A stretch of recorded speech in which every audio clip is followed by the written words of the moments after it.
Jalisco.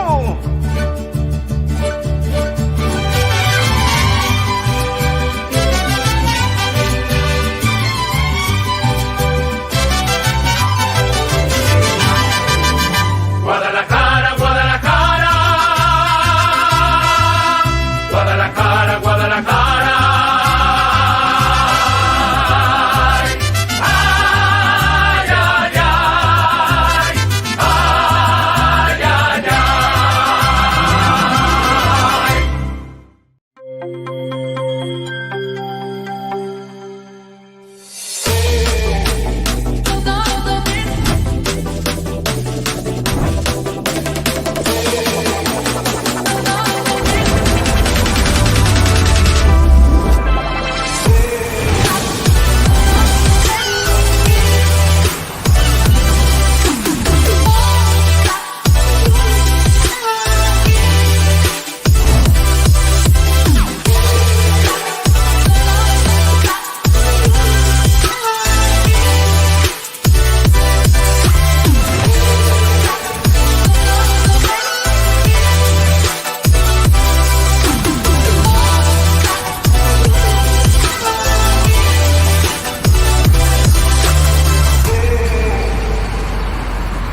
All right, and we are live here in Day 3 of Guadalajara International Book Fair, live at Guadalajara Expo, and here with us today is an amazing author of the book, The Future of Medicine, Dr. Daveen Cañado. How are you today? I'm good, thank you. Good. We're very happy that you made it today.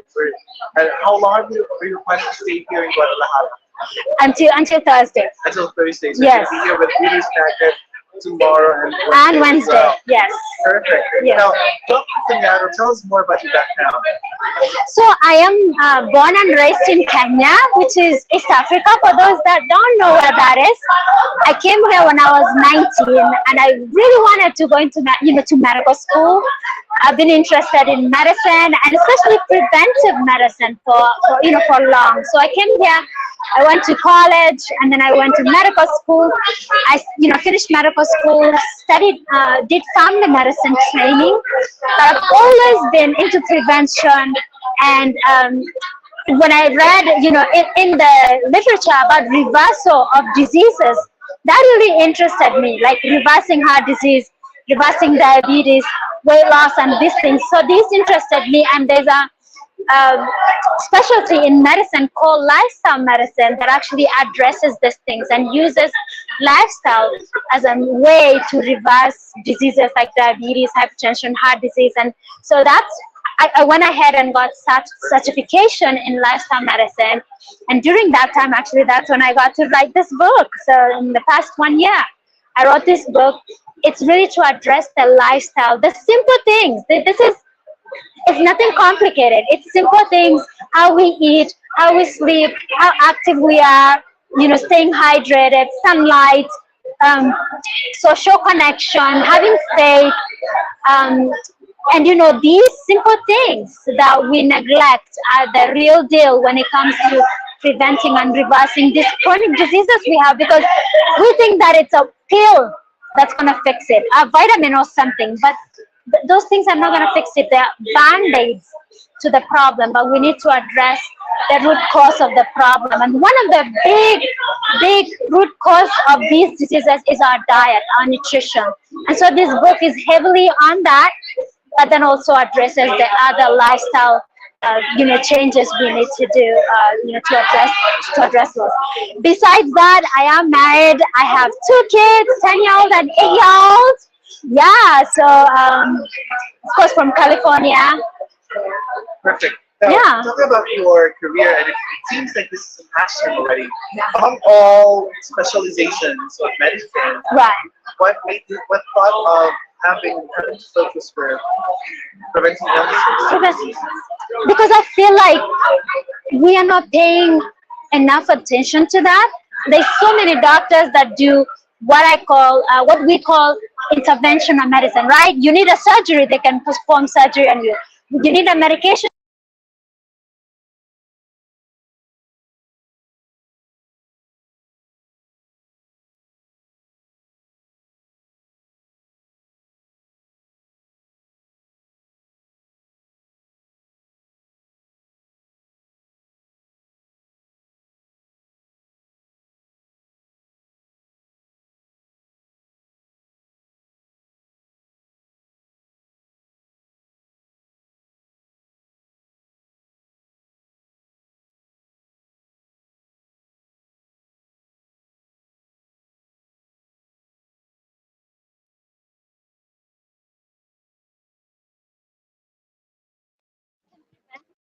We can reverse, yes, but we can prevent it, even better. That would be awesome. I think it's prevention is better than cure. That's what you're saying, right? And thank you so much for really focusing on that. Now, what do you think is the big problem right now in the world in terms of health? The food. I know we have so many other problems, and I addressed a lot of our lifestyle, in this book. From lack of exercise and lack of sleep and lack of social connection and lack of faith, all these different things. But the food is a huge one, because food is what we all do, right? We need food We to all live. eat. We all eat, and we're eating. Our diet is very heavy in animal food, and our diet is very heavy in processed foods. These foods, they're not nutrient dense. They're lacking so many preventive nutrients that we need to keep us healthy, right? Like animal food is full of cholesterol and saturated fat. It doesn't have fiber. Fiber is very important and has gained a lot of attention, right? Fiber the body from free radicals, right? So our diet is is heavily on animal food and then everything else. Heavily on processed foods. Like a study came out recently that say that you are getting 67% of their calories from processed foods, ultra processed foods. I'm not talking about um, like whole with flour, those kind of. No, I'm talking about things that don't look like food, like what do you call it? Like Cheetos and Uh, chips. I so agree with you on that. I'm guilty too. Yes, so they're getting most of their calories from these foods, but they don't have nutrients. They're consuming high calorie food without nutrients. And this is how we're gaining weight. This is how we're getting diabetes and hypertension and heart disease and all these diseases. So we need to go back to the basics and eat food that are nutrient dense, that have all these protective compounds called phytochemicals and antioxidants and fiber. And these are all plant foods. What determines how healthy we become is the amount of whole plants we have in our diet.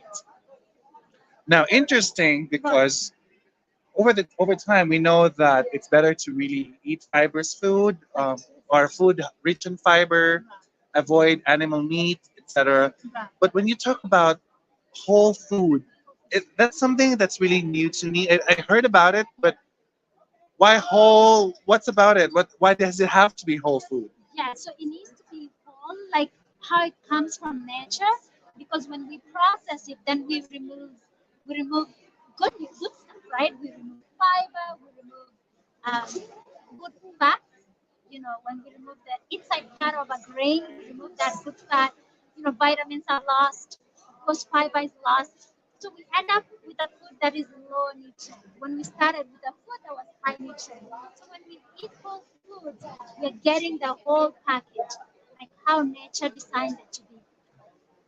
That's Can you give us an example? Like, if somebody like myself, I know a lot of people who are watching us right now are also interested. What then? Something that they can easily remember. Probably top five whole food that you can recommend.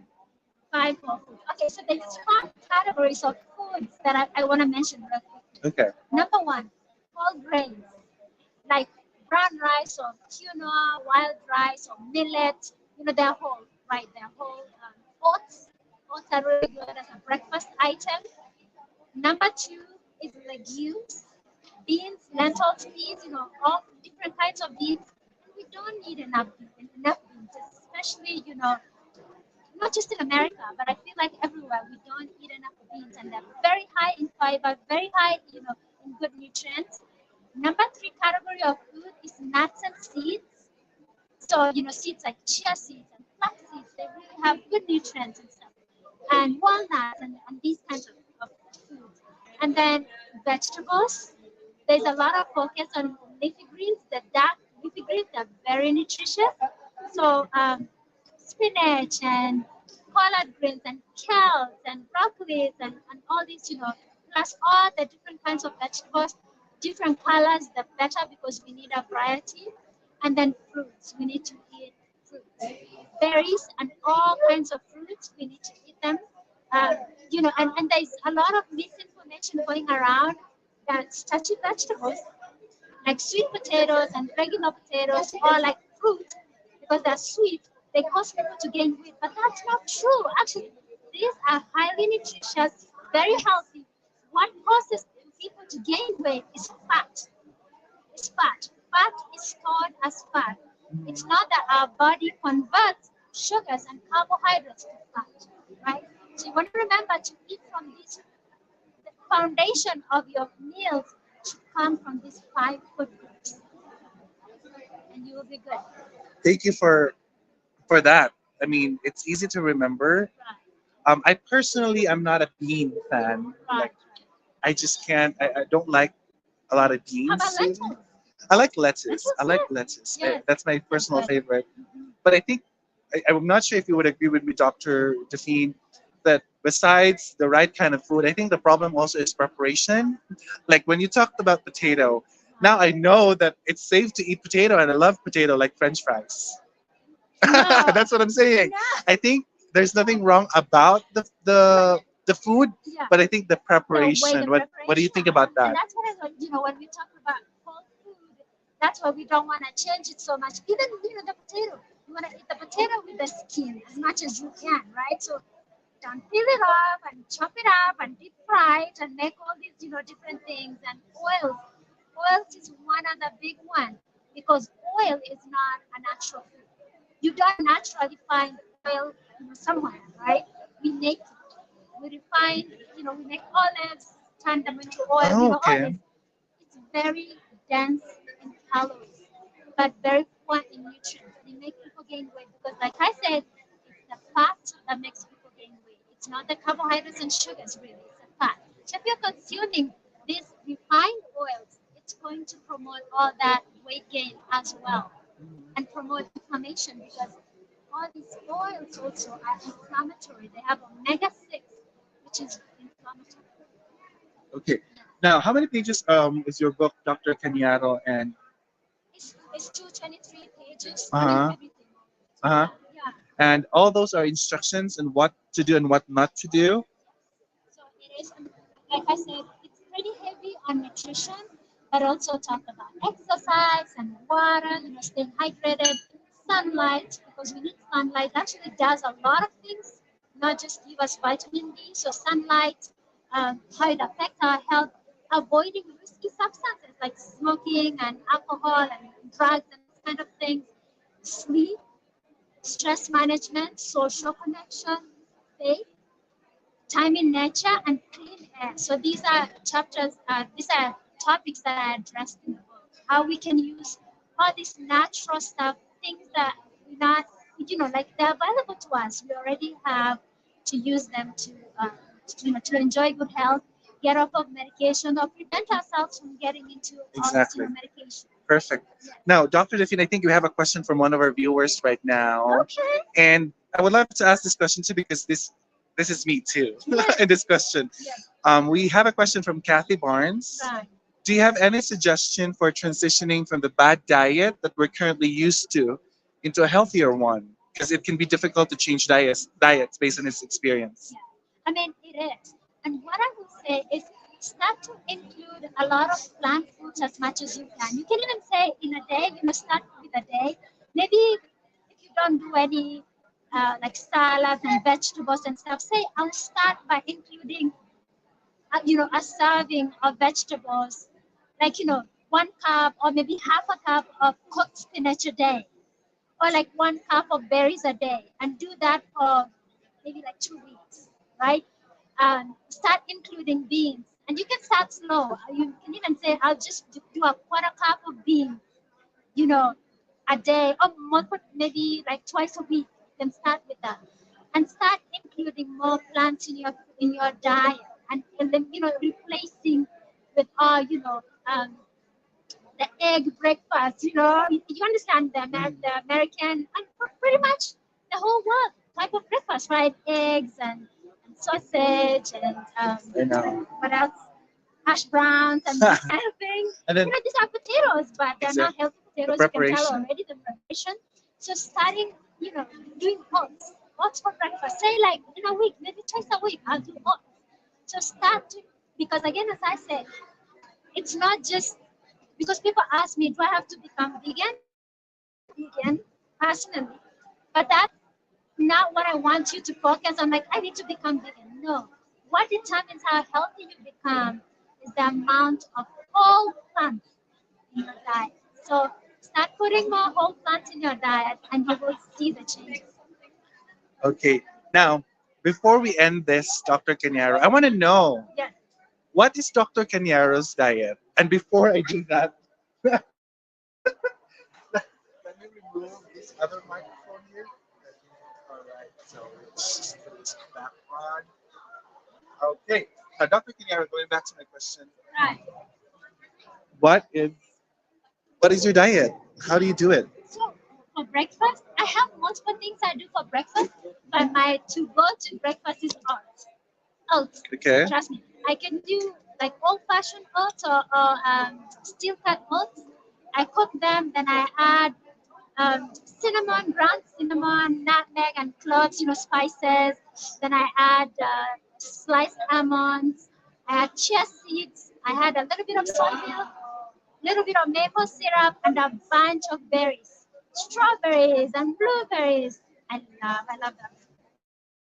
So that's my to-go-to breakfast. Sometimes I make oat waffles. So now you can tell, like, my breakfast is mostly oats, you know. So that's what I go to. Or sometimes I roast my potatoes, the regular white potatoes, in the oven without oil on parchment paper, and then I'll make scrambled tofu.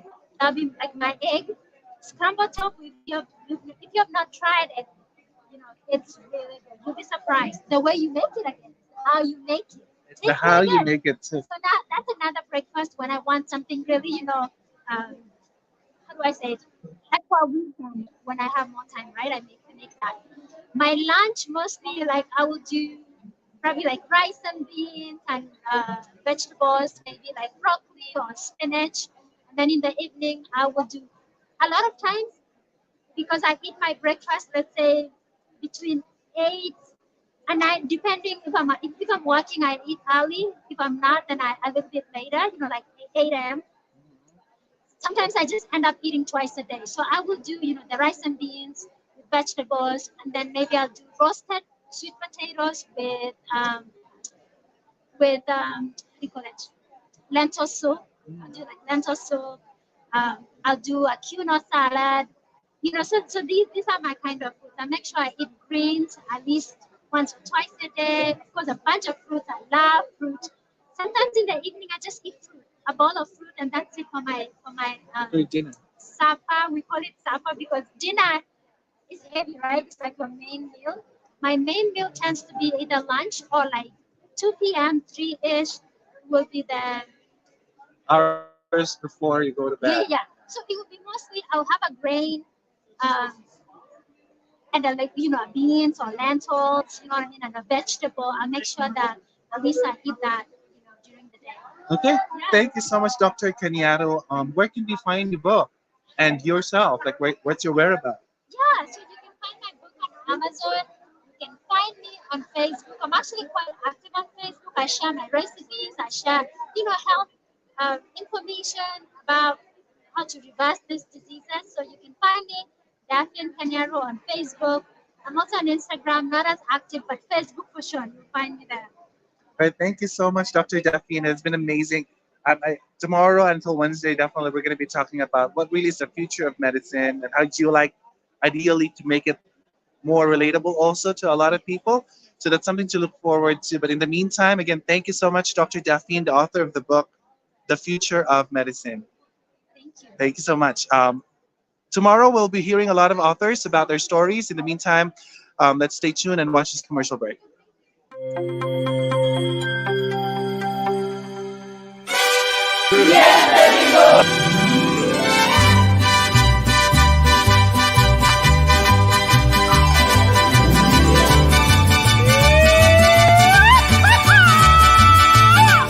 Y como dijo Vargas, no te rajes, Jalisco.